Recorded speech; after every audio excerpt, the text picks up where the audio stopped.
Sir, અમારા બંનેના લગ્ન હતા. વરવધુના મમ્મી પપ્પાને એટલે બોલાવો. જેવા ફેરા શરૂ થવાના હતા, ગોર મહારાજે કીધું કે વરવધુના મમ્મી પપ્પાને બોલાવો.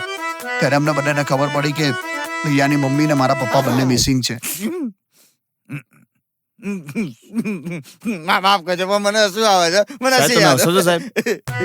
મજાક કરું છું. જોરદાર થયું પકવાડા. વેવાય વેવાડ વેવાઈ પાસેથી કચુકો લઈ જ લીધો. ઓ હલો, શું હે? એ હેલો શું હે? સોરી.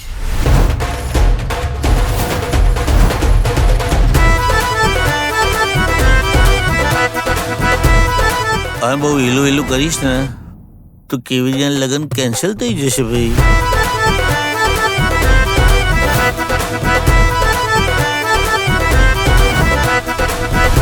આ તો તમારો પ્રેમ છે કુમાર.